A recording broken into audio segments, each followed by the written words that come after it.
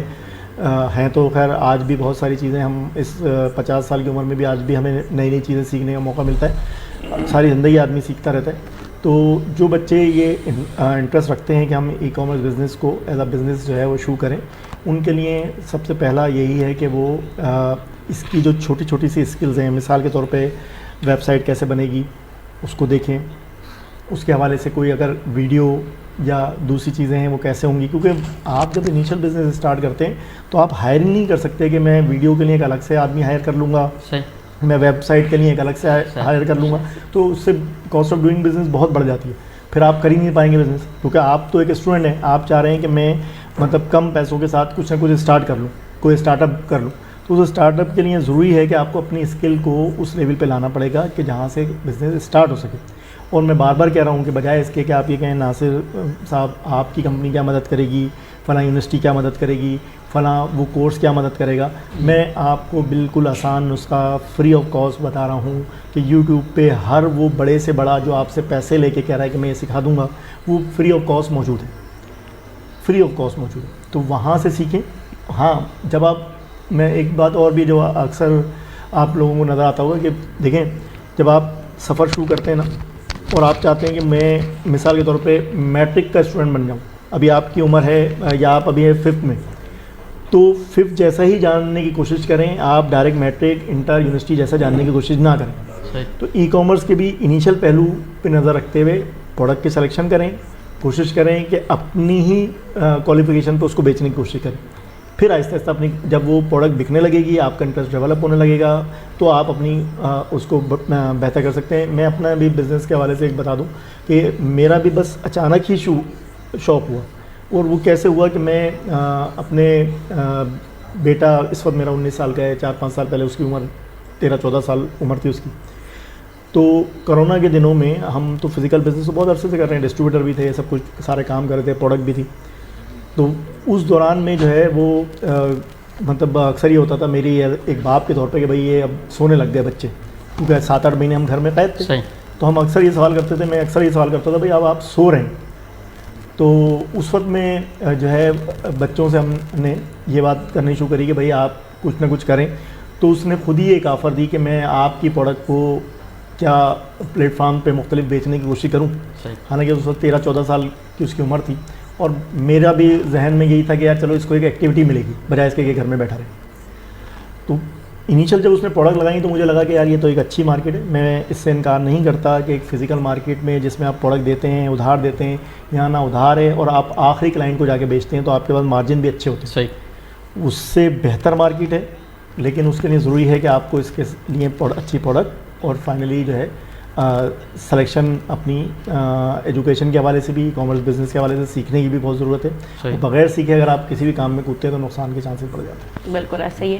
اچھا سر, آپ نے ماشاءاللہ بہت اچھے ڈیٹیل میں بتایا ہمیں, لیکن تھوڑی سی ایک چیز میں یہاں پہ چاہوں گی کہ آپ مزید اس کو واضح کریں کہ ای کامرس جو ہے, ایک تو ہمارے پاس ورڈ ہے انٹرپرینیورشپ, ٹھیک ہے. انٹرپرینیورشپ میں تو ہم بات کرتے ہیں کہ کوئی ایک مسئلہ لیا, اس کا حل نکالا, یا آپ نے کوئی پروڈکٹ بنایا. تو پھر تو ای کامرس کیا, اب جیسے میرا اپنی ایک دکان ہے یا میرا اپنا مارٹ ہے, تو وہ پورا آن لائن میں شفٹ کر سکتی ہوں. ای کامرس اس طرح سے کام کرتا ہے, یعنی جو ویب سائٹ ہے, کیونکہ آپ بار بار ایک پروڈکٹ کہہ رہے تھے, تو کیا ای کامرس کی جو مارکیٹ ہے وہ فزیکل دکان پوری آن لائن ٹرانسفر ہو جائے گی اور وہ اس طرح سے بہتر طریقے سے چل جائے گی؟ تو اس سے کیا ہے کہ اگر جیسے میں چلا رہی ہوں, تو اگر میں آن گراؤنڈ ہوں اور آن لائن میری اگر اپنی ٹیم ہے, تو وہ بہت ایزی ہو جائے گا کہ ایک ہی دکان ہے, ایک ہی جگہ پہ مال ہے اور دونوں جگہ پر ہم بیچ رہے ہیں. اب چونکہ ہم شہر حیدرآباد کی اگر بات کریں اور میرا اپنا ایک چاندنی میں مارٹ ہے, تو میرے پاس رسائی حیدرآباد کے کسٹمرز تک کی ہے یا ارد گرد کے جو علاقے ہیں وہاں سے لوگ آ گئے, لیکن آن لائن تو ہمارے پاس پورے پاکستان اور پاکستان سے باہر کی.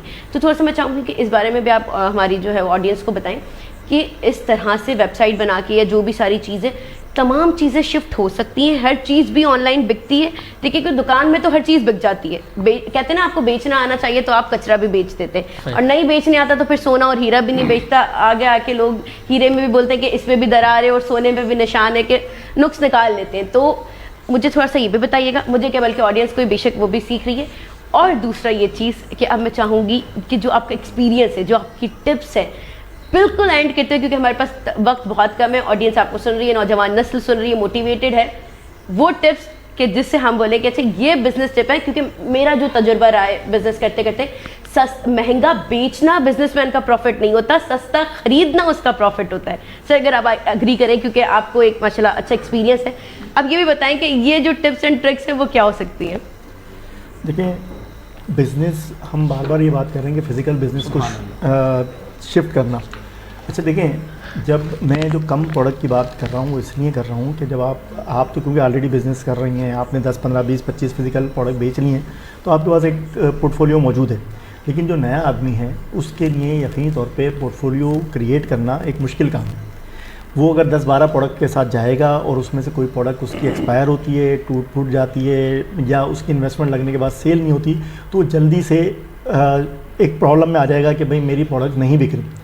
تو بہتر یہ ہوتا ہے کہ 1 2 3 پروڈکٹ سے جائیں. اور بزنس کا ایک بہت بڑی ٹپ, جو آپ ٹپ کی بات کر رہے ہیں نا, بہت بڑی ٹپ جو لوگوں کو نہیں پتہ لگتی, اور وہ ہے نہ کہنے کی صلاحیت. نہ کہنے کی صلاحیت سے کیا مراد ہے؟ آپ جب کسی مثال کے طور پر بڑی ایگزیبیشن میں جاتے ہیں جہاں پر بہت ساری مارکیٹ لگی ہوئی ہے, جہاں کسی ہول سیل مارکیٹ میں جاتے ہیں, مثال کے طور پہ کوئی بیٹی یا بہن ہے وہ لیدر میں کام کر رہی ہے, اب وہ جاتی ہے ایک ہول سیل مارکیٹ میں اور اس کو نظر وہ کر رہی تھی پرس, اب اس کو یہ نظر آتا ہے کہ بھئی یہاں تو جو ہے وہ شوز بھی بک رہے ہیں, یہاں لیدر کے جو ہے مثال کے طور پہ کیپس بھی بک رہے ہیں, یہاں جو ہے وہ ہینڈ کے چیزیں بھی بک رہی ہیں. آپ اپنے پرس سے فوکس ہٹا کے آپ نے کیا کیا کہ آپ نے 4 5 6 7 جگہ صرف یہ دیکھتے ہوئے کہ یہ مجھے اچھا لگ رہا ہے. بزنس میں یہ کوئی چیز نہیں ہوتی کہ یہ مجھے اچھا لگ رہا ہے. بزنس میں آپ کی کنسنٹریشن ضروری ہے. اس سے زیادہ بہتر تھا کہ ہم پرس میں اپنی سائزز کو الائن کر لیتے, ہم اپنے کلر کو الائن کر لیتے اور اسی جگہ پہ رہتے ہوئے, تاکہ جب کلائنٹ آئے, ای کامرس اسٹور میں بھی یہ ہوتا ہے کہ جب وہ کلائنٹ آتا ہے تو اس کا ذہن بننا شروع ہوتا ہے کہ یار پرس کی جو کوالٹی ہے نا, یا پرس کی جو مختلف 100 200 300 طرح کی ورائٹیز ہیں وہ صرف اس اسٹور پہ مل جاتی ہے. تو اس طرح سے ڈیولپ کرنے سے آپ زیادہ بڑا بزنس بنا سکتے ہیں, بنسبت اس کے کہ آپ جو ہے وہ 15 20 طرح کی مختلف پروڈکٹ ڈال دیں اور اس کے بعد ہر پروڈکٹ پہ آپ کنسنٹریٹ بھی نہیں کر سکتے, کیونکہ آپ کی پالیسی بھی الگ ہے نا. اگر مثال کے طور پہ آپ نے کوئی چیز ہاتھ والی یا جوتے والی لے لی, اب آپ نے اس کے لیے کوئی ایڈ بنایا تھا پرس کے لیے ڈفرینٹ قسم کا, اب آپ کو جوتے کے لیے ایڈ بنانا پڑ رہا ہے, تو آپ کا دماغ ہی چینج ہو گیا کہ اب مجھے ایڈ ہی دوسرے, یعنی اگر آپ نے کوئی سیٹ اپ لگایا ہوا تھا کہ میں پرس کا یہ سیٹ اپ لگا کے اپنا ایڈ بنا لیا کروں گا, اب آپ ایک نئے سیٹ اپ کی طرف چلے گئے, اب جوتے کے لیے آپ کو کوئی سیٹ اپ بنانا پڑ رہا ہے, آپ کی ڈائیورجن ہو گئی. تو بہتر یہی ہے کہ انیشل میں آپ کوئی ایک پروڈکٹ کو فوکس کریں. آپ کو پروڈکٹ اچھی بھی لگ رہی ہو تو بھی نہ کہنا سیکھیں. بزنس میں نہ کہنا بہت امپورٹنٹ ہے, اور سب سے بڑا میسیج بھی یہی ہے کہ آپ کو نہ کہنا آنا چاہیے کہ بھئی یہ ابھی میں نہیں کرنا چاہتا. کیونکہ آپ دیکھیں نا, اب مثال کے طور پہ چلیں, ہم بات کر لیتے ہیں لیدر کر رہے ہیں, لیدر مارکیٹ میں جاتے جاتے نظر آتا ہے کہ یار یہ ہیئر ایسیسریز تو بہت بک رہی ہیں, اوہ یہ تو اس کا بھی اسٹور بہت چل رہا ہے, اب میں ہیئر ایسیسریز بھی رکھ لیتے ہوں 4. دیکھا دیکھی کا کاروبار. ہاں, اس میں ہوتا یہی ہے کہ آپ یہ کیوں نہیں سوچ رہے, ایک لمحے کے لیے ہم اس کو اور تھوڑا سا سمجھانے کی کوشش کرتے ہیں. لیدر کے پرس پاکستان میں جو بڑا اسٹور ہے, جو سب سے بڑا لیدر کا کام کرنے والا اسٹور ہے, اس کی جو میری نالج ہے اس کی کوئی 2-4 کروڑ روپے کی آن لائن سیل ہے, شاید اس سے زیادہ ہی ہو. ابھی میں بیچ رہا ہوں لیدر پرس مثال کے طور پہ 1 لاکھ روپے کے یا 2 لاکھ روپے کے یا بہت چھوٹے کوانٹٹی میں, اور میں ہیئر ایسیسریز دیکھتے ہوئے ڈائیورٹ ہو گیا. ابھی میں نے اپنے اس بزنس کو 4 گنا 5 گنا اور 100 ٹائم ملٹیپلائی کرا ہی نہیں, اور اس بزنس میں موجود تھی جگہ اور میں کہیں اور جا کے کود دیا. یہ بالکل ایسے ہی ہے کہ مجھے کل لگے کہ یار کھانا کتنا اچھا پک کے بک رہا ہے, تو میں کہوں کہ بھائی اب کھانا بھی رکھ لیتا ہوں. اچھا, اس سے آپ کو فوراً سمجھ میں آ جائے گا کہ کیا کرنے لگے ہم پرس بیچ رہے تھے, ایک خاتون پرس بیچ رہی تھی, ہمیں اچھا لگا, ہم نے پرس بیچنا شروع کر دیا. پھر ہمیں لگا کہ نہیں یار چاول بہت اچھا بیچ رہی ہیں وہ بنا کے, تو میں چاول بنا کے بیچنا شروع کر دوں. تو آپ کو نہ کہنا جو ہے نا, اور آپ کو اپنی آج کے بزنس میں جتنا آپ بالکل اسٹریٹ لائن میں ہوں گے, آپ کے ذہن میں پروڈکٹ کا بالکل واضح ہوگا, آپ کے ذہن میں مارکیٹ واضح ہوگی. جیسے کہ آپ نے فرمایا کہ پرچیزنگ بالکل, سیل بھی امپورٹنٹ ہے کہ کس ریٹ پہ آپ سیل کر رہے ہیں, اور پرچیزنگ بھی بالکل امپورٹنٹ ہے. اچھا پرچیزنگ بھی ڈیولپ کیسے ہوتی ہے؟ ہم جیسے چائنا سے کر رہے ہوتے ہیں, تو کوانٹٹی یقینی طور پہ آپ کسی مینوفیکچرر کو اچھی کوانٹٹی دیتے ہیں تو وہ آپ کو ریٹ میں بینیفٹ دیتا ہے نا. اگر آپ کوانٹٹی نہیں دیتے تو ریٹ میں بینیفٹ بھی نہیں ملتا. اب اگر جب آپ 100 پروڈکٹ کر لیں گے تو آپ کوانٹٹی کیسے ڈیولپ کریں گے؟ آپ 10 ایک چیز بک رہی ہے, 10 ایک چیز, اور آپ کی بھلے سیل بھی اچھی ہو گئی, لیکن اب آپ مینوفیکچرر سے وہ بینیفٹ لے ہی نہیں پا رہے. اگر ایک چیز 100 بیچ لیں وہ زیادہ اچھا ہے, 100 چیز 10 بیچیں وہ زیادہ آپ کے لیے پینفل ہوگا, اور بزنس کا وہ اچھی ایتھکس نہیں ہے. بالکل سر, اور بہت زبردست بات کی. اور اگر میں نٹشل میں بتاؤں تو سر یہ کہنا چاہ رہے ہیں کہ آپ کا ایک چیز پہ فوکس ہونا چاہیے. جیسے حیدرآباد نیوز کا پچھلے 7 سالوں سے رمضان ٹرانسمیشن پہ فوکس ہے, اور ساتھ ہی ساتھ پہلے شہر حیدرآباد پہ فوکس تھا, اب شہر حیدرآباد کے ساتھ ساتھ حیدرآباد نیوز کراچی میں بھی کام کر رہا ہے, اور کراچی کے ساتھ امید ہے, دعا ہے, کاوشیں بھی ہیں کہ پورے پاکستان میں بھی جلد. ویسے تو ہمارے ویورز ہیں, اس بات کا ہمیں یقین بھی ہے, اور آپ لوگوں کی محبت پہ ہمیں بھروسہ بھی ہے کہ ہمارے ویورز پاکستان سے باہر, شہر حیدرآباد سے باہر بھی ہیں. اچھا سر, اب نوجوان نسل کے لیے تو پیغام ہو ہی گیا. میں چاہوں گی کہ حیدرآباد نیوز کی کاوشیں, حیدرآباد نیوز کی جو کوششیں ہیں, اور چونکہ پچھلے 7 سالوں سے حیدرآباد نیوز رمضان ٹرانسمیشن بھی کر رہا ہے, اور ڈفرینٹ مطلب حیدرآباد یا حیدرآباد سے باہر کوئی بھی مسئلہ ہو, کوئی بھی بات ہو, کوئی نیوز ہو, حیدرآباد نیوز سب سے آگے ہوتا ہے. اسی لیے ہم کہتے ہیں کہ حیدرآباد نیوز عوام کا ترجمان ہے. میں چاہوں گی حیدرآباد نیوز کے نام کوئی پیغام. دیکھیں یہ ابھی جو ہم میسیج دے رہے تھے نا, کہ کیونکہ بہرحال حیدرآباد نیوز ایک ادارہ بھی ہے, اور اس کے پیچھے بہت سارے لوگ ہیں جو برسر روزگار بھی ہیں, اور ہر ادارے کے پیچھے, ایک بزنس ادارے کے پیچھے ارننگ کا بھی فیکٹر ہوتا ہے. اب آپ یہ دیکھیں کہ فوکس کرنے سے آج حیدرآباد نیوز حیدرآباد میں پہچانا جا رہا ہے. اگر یہ بھی ڈائیورژن کرتے, جو ہم بزنس میں بار بار بات کر رہے ہیں کہ کچھ اور بھی اچھا لگ رہا ہے, چلو وہ بھی کر لیتے ہیں, ٹھیک ہے نا, تو حیدرآباد نیوز کی یہ ایک بہترین کاوش اس لیے نظر آ رہی ہے کہ اس کے جو دونوں روح رواں ہیں, انہوں نے کوشش کی کہ اس کو فوکس رکھنا ہے, اور فوکس ہوتے ہوئے وہ آج اسی بزنس کو ایکسٹینڈ کر کے کراچی تک لے جا رہے ہیں. اگر وہ کہتے ہیں نہیں کراچی میں ایک اور نیا بزنس شروع کر لیتے ہیں تو وہ یقینی طور پہ وہی ڈائیورژن نظر آتی. تو حیدرآباد نیوز کا میں اس لحاظ سے بھی شکر گزار ہوں کہ وہ ہم جیسے لوگوں کو بھی جو ہے وہ موقع دیتا ہے کہ وہ اپنی بات کہہ سکیں, اور یقینی طور پہ قابل تحسین ہیں آپ سب بھی کہ جو یقینی طور پہ ایک اچھے انداز سے میسیج کو ڈیلیور کروا رہے ہیں لوگوں کے درمیان میں, اور حیدرآباد کے لوگ یہ سمجھ پا رہے ہیں کہ ہمارے ہاں بزنس کیسے کیا جا رہا ہے, ہمارے دینی اصلاح کہاں ہو سکتی ہے, ہمارے معاشرتی اصلاحیں کہاں ہو سکتی ہیں, اور یہ تمام چیزیں جو ہے وہ حیدرآباد نیوز کا اثاثہ ہے, اور اس کو کنٹینیو رکھیں. انشاءاللہ ہم سب کی شفقت محبت اور آپ لوگوں کے ساتھ ہے. بہت شکریہ, بہت شکریہ. اور بالکل ایسا ہی حیدرآباد نیوز, بلکہ میں چاہوں گی آن لائیو میں گزارش کری کہ ہم اس فوکس کو پورا بڑھاتے ہیں. ابھی ہم سحر ٹرانسمیشن کریں, پھر انشاءاللہ آنے والے وقتوں میں ہم افطار ٹرانسمیشن بھی کرتے ہوئے نظر آئیں انشاءاللہ. ضرور کرم ہے رمضان پہ, اگر اسی طرح سے کرم رہا تو بے شک ہم آپ کو سحر کے ساتھ ساتھ افطار میں بھی ملیں گے. جی علی بھائی. جی ہاں, میں چاہتا ہوں کہ اب کلام لے لیا جائے. بالکل جیسا آپ چاہیں. ہاں بالکل بالکل. ملتمس ہوں جناب, جی پہلے دعا, تو مہمانوں کا آپ شکریہ ادا کریں, اس کے بعد پھر ہم جو ہے دعا دیں گے. اس کے بعد انشاءاللہ کشان ناصر صاحب موجود ہیں, ان سے ہم یہ کلام سنیں گے, پھر اختتام کی طرف بنیں گے. تو مہمانوں کا بھی شکریہ ادا کریں, پھر دعا کی طرف آتے ہیں. جی بالکل, آپ لیڈیز فرسٹ. مہمانوں کے ساتھ ساتھ ناظرین کا شکریہ بھی ادا کرنا بنتا ہے, کہ آپ لوگ ہمیں دیکھتے ہیں تو ہم یہاں بیٹھ کر اتنے خوش انداز سے اور سکون سے اور پیار محبت کے ساتھ یہ ٹرانسمیشن کر سکتے ہیں. سر آپ کے وقت کا بے حد شکریہ, بے شک آپ سے بہت کچھ سیکھنے کو ملا. ہم اپنے مذہبی اسکالر کا بھی شکریہ ادا کریں گے. آپ کا ساتھ تو خیر پورے مہینے ہی رہا ہے, اور بہت ساری ایسی چیزیں جو صرف دماغوں تک ہوتی ہیں وہ آپ کی وجہ سے کلیئر ہو جاتی ہے, تو آپ کی آمد کا بھی بے حد شکریہ. جی علی بھائی دعا کریں. آج میں نے کرانی ہے دعا؟ نہیں آپ کروائیں. میں چاہوں گا آج آپ کرا دیں. آپ کرائیں نماز صاحب. دعا کرنی ہے ہم نے, کوئی بھی کرا دی دعا اختتام پہ. یا اللہ جو بھی کروائے قبول ضرور ہو. بالکل انشاءاللہ قبول بھی ہوگی انشاءاللہ. اختتام پہ آپ کو لنگر بھی ملے گا انشاءاللہ. بس مجھے آپ کی انہیں باتوں سے ڈر لگتا ہے بھائی جب آپ کوکنگ آئل میں پکا ہوا آپ کو لنگر بھی ملے گا، اس میں مسالے جو ہے لذت بھرے ہوں گے، اور بریانی اجوا کوکنگ آئل کا بھی جو ہے ساتھ ہوگا، تڑکا لگوا دیں گے ہمارے جی ساتھ بالکل ساتھ بریانی بالکل. میں. اور آپ نے دیکھا کہ جب بھی ہم آتے ہیں تو ہم بالکل ایک دم چارج ہوتے ہیں، بیٹری لو نہیں ہوتی، کیونکہ بیٹری اس لیے لو نہیں ہوتی ہے، رمضان ٹرانسمیشن کرم رمضان میں جو ساتھ رہتا ہے الحمدللہ یونیک بیٹری کا رہتا ہے. بھائی محمد اویس گھنگرا صاحب اللہ آپ کو آباد رکھے، علی گھنگرا صاحب اللہ کریم آپ سب کو آباد رکھے، یونیک بیٹری ہمیشہ کا ساتھ. جی علامہ صاحب آپ دعا فرمائیں، انشاءاللہ اس کے بعد کاشان ناصری صاحب سے کلام ہم پورا سنیں گے، اس کے بعد اختتام ہو جائے.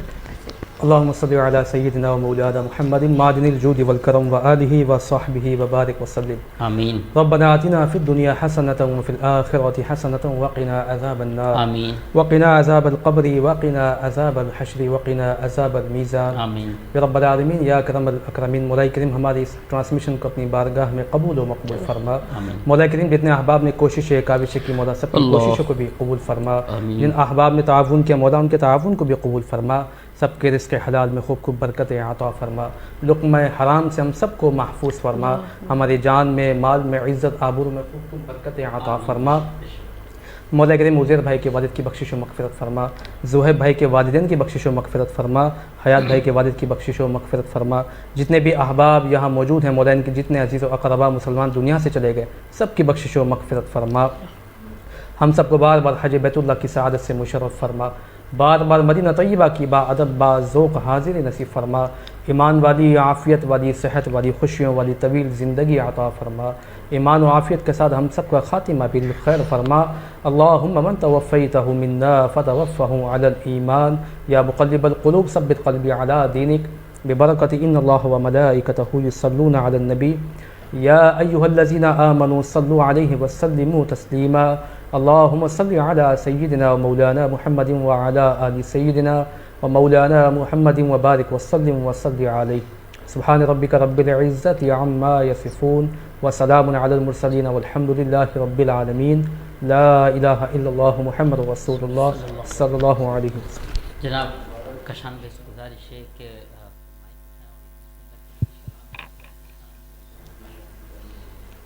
صلی اللہ علیہ یا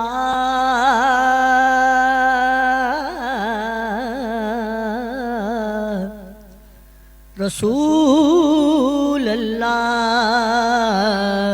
وسلم علیک یا حبیب اللہ. حسرت دید میں ہر آنکھ کو نم دیکھا ہے. میں نے ان کو تو نہیں ان کا کرم دیکھا ہے.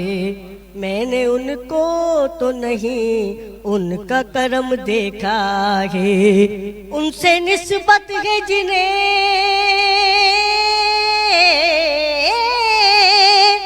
ان سے نسبت ہے جنہیں وہ بڑے آرام سے ہیں. میں نے آقا کے غلاموں پہ کرم دیکھا ہے. صلی اللہ علیہ یا رسول اللہ وسلم علیک یا حبیب اللہ. یہ دل تیری یادوں سے مہکتا ہی رہے گا. یہ دل تیری یادوں سے مہکتا ہی رہے گا. تیرا ہے یہ تیرا ہے یہ تیرا ہی رہے گا. تیرا ہے یہ تیرا ہے یہ تیرا ہی رہے گا. اور یہ نام محمد ہے کہ رحمت کا سمندر. یہ نام محمد